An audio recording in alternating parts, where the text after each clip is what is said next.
آج ہم جن صحابہ کے بارے میں بات کرنے جا رہے ہیں ان کا نام ہے حضرت سعد ابن ابی وقاص۔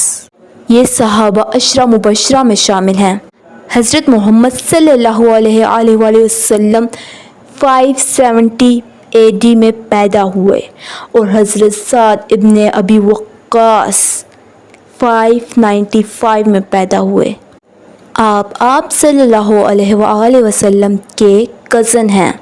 حضرت سعد ابن ابی وقاص آپ صلی اللہ علیہ وآلہ وسلم کے پھوپھی سر بھائی بھی ہیں اور ماموزاد بھائی بھی ہیں۔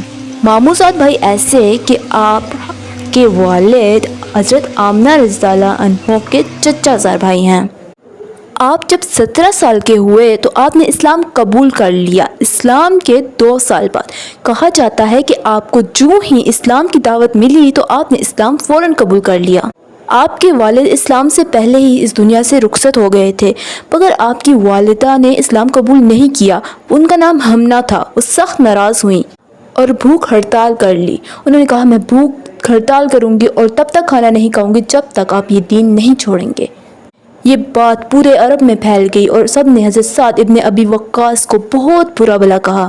ایک طرف ماں کی بھوک، دوسری طرف بدنامی اور تیسری طرف اللہ کا دین۔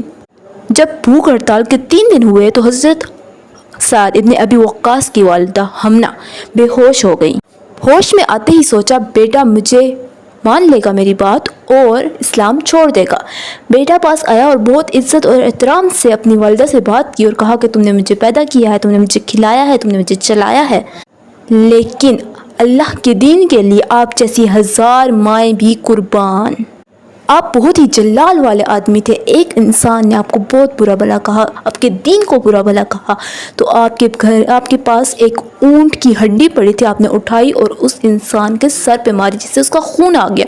یوں آپ نے اسلام کے لیے پہلا خون بہایا۔ جب عرب والوں نے آپ صلی اللہ علیہ وآلہ وسلم اور ان کے خاندان سے سارے ناطے توڑ دیے، ان پر بہت مشکل وقت آیا کیونکہ تجارت اور کوئی سامان ایکسچینج اور یہ کچھ بھی نہیں تھا، تو بہت برا حال تھا بھوک کے مارے، لیکن دین کی وجہ سے انہوں نے برداشت کیا۔ مگر حضرت سعد ابن ابی وقاص کا جو خاندان تھا، جو قبلہ تھا، ان پر یہ بھوک ہڑتال اور یہ سب کا کوئی تجارت کہ ہم ان کے ساتھ ایکسچینج نہیں کریں گے، تجارت ایسا کوئی رول نہیں تھا۔ لیکن حضرت سعد ابن ابی وقاص حضرت محمد صلی اللہ علیہ وآلہ وسلم کے ساتھ رہے۔ کہا جاتا ہے کہ ان کو ایک چمڑا ملا جس کو انہوں نے پانی میں کھول کر وہ پانی پیا تاکہ ان کا پیٹ بھر سکے۔ جب ہجرت مدینہ کا وقت آیا تو آپ صلی اللہ علیہ وآلہ وسلم نے اپنے صحابہ کو کہا کہ آپ لوگ مدینہ چلے جائیں، جس کا نام پہلے بصرہ تھا۔ تو حضرت سعد ابن ابی وقاص بھی مدینہ گئے اور آپ کے ساتھ آپ کے 14 سالہ چھوٹے بھائی عمیر بھی آپ کے ساتھ گئے۔ آپ کو اپنے بھائی عمیر سے بہت پیار تھا۔ جنگ بدر کے موقع پر حضرت عمیر رضی اللہ عنہ چھپ رہے تھے کہ کہیں مجھے چھوٹے عمر ہونے کی وجہ سے آپ صلی اللہ علیہ وسلم جنگ میں جانے سے روک نہ دیں۔ آپ کا جنگ میں جانے کا بہت دل تھا اور شہادت کا بہت شوقین تھے، اور ایسا ہی ہوا۔ آپ کو آپ صلی اللہ علیہ وسلم نے جب دیکھا تو جنگ میں جانے سے روک دیا۔ آپ بہت روئے، لیکن آپ کی رونے کی خبر جب آپ صلی اللہ علیہ وسلم کو ملی تو آپ اور حضرت عمیر رضی اللہ عنہ جنگ بدر کے موقع پر شہید ہو گئے۔ یہ حضرت سعد ابن ابی وقاص کے لیے بہت بڑا صدمہ تھا۔ حضرت سعد ابن ابی وقاص بچپن سے ہی تیر اندازی میں بہت ماہر تھے۔ جنگ احد کے موقع پر آپ صلی اللہ علیہ وآلہ وسلم اپنے تیر نکال کر حضرت سعد ابن ابی وقاص کو دے رہے تھے اور کہہ رہے تھے سعد تجھ پر میرے ماں باپ قربان۔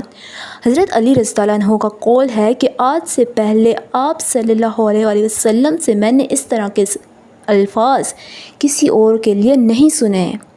جب حج کا موقع آیا تو آپ صلی اللہ علیہ وآلہ وسلم نے اپنے صحابہ کو کعبہ بھیجا۔ حضرت سعد ابن ابی وقاص بھی انہی صحابہ میں شامل تھے۔ وہ کعبہ جا کر بیمار ہو گئے۔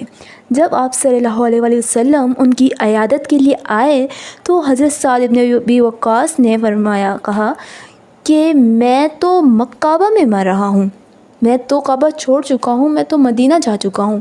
ان کو مدینہ سے محبت ہو چکی تھی کیونکہ مدینہ والوں نے ہی ان کا ساتھ دیا تھا جب وہ اسلام کے لیے لڑ رہے تھے۔ تو آپ صلی اللہ علیہ وسلم نے اپنے مبارک ہاتھ حضرت سعد کے سینے پر رکھے اور کہا کہ اللہ ان کو شفا دے، تو اللہ نے ان کو شفا یاب کر دیا۔ کافی سال کے بعد بھی حضرت سعد ابن ابی وقاص کہتے ہیں کہ میں ان کے ہاتھ مبارک کی ٹھنڈک اپنے سینے میں محسوس کرتا ہوں۔ حضرت ابو بکر صدیق کے دور خلافت میں حضرت سعد ابن ابی وقاص کو حضرت ابو بکر صدیق نے نشت کے ایک قبیلے کا عامل بنایا۔ حضرت عمر رضی اللہ عنہ کے دور میں شہر مدائن کو فتح کرنے کے لیے حضرت سعد ابن ابی وقاص ہی گئے، اور جب فتح کا وقت آیا تو وہ جنگ میں لڑتے لڑتے ایرانیوں کے پیچھے گئے، تو ایرانیوں نے پل کے دوسرے پار جا کے پل توڑ دیا۔ اب جہاں فتح کرنا ہے وہ دریا کے اس پار ہے۔ حضرت سعد ابن ابی وقاص کا لشکر دریا کے اس پار ہے۔ حضرت سعد ابن ابی وقاص اللہ سے دعا کی اور کہا کہ گھوڑوں کو دریا میں ہی دوڑا دو۔ وہ گھوڑے لے کر پورا لشکر دریا میں دوڑ گیا، اور گھوڑے اللہ کی قدرت سے ڈوبے نہیں، اور ایرانیوں نے کہا کہ یہ کوئی انسان نہیں ہے، یہ دیو ہیں۔ وہ اس قدر ڈر گئے کہ ان کا بادشاہ بھاگ گیا، اور یوں شہر مدائن فتح ہو گیا اور آپ وہاں کے گورنر بن گئے۔ آپ بہادر ہونے کے ساتھ ساتھ بہت ذہین بھی تھے۔ حضرت سعد ابن ابی وقاص کا بیٹا عمر بن سعد بہت ہی نافرمان اور سچا مسلمان نہیں تھا۔ وہ کربلا کے موقع پر یزیدیوں کا ساتھی تھا۔ حضرت سعد ابن ابی وقاص اپنے بیٹے سے اللہ کی پناہ مانگتے تھے۔ وہ ایک بار کھیتی باڑی کر رہے تھے، کیونکہ صحابہ جو تھے پہلے زمانے کے گورنر ہونے کے باوجود بھی وہ بہت ہی زیادہ عیش و عشرت کی زندگی نہیں گزارتے تھے جیسے اب کے لوگ گزارتے ہیں۔ وہ بہت سادہ زندگی گزارتے تھے، تو وہ کھیتی باڑی کرتے تھے۔ لیکن ان کے بیٹے نے کہا کہ بابا یہ کیا کر رہے ہیں آپ چلیں، یہ ہم باقی لوگوں کی طرح، ان کو لالچ تھا نا اس کے بیٹے کو، تو ان کے بیٹے کو اس نے کہا کہ ہم باقی لوگوں کی طرح پیسہ جمع کرتے، تو ان کے باپ نے ان کو بہت برا بھلا کہا۔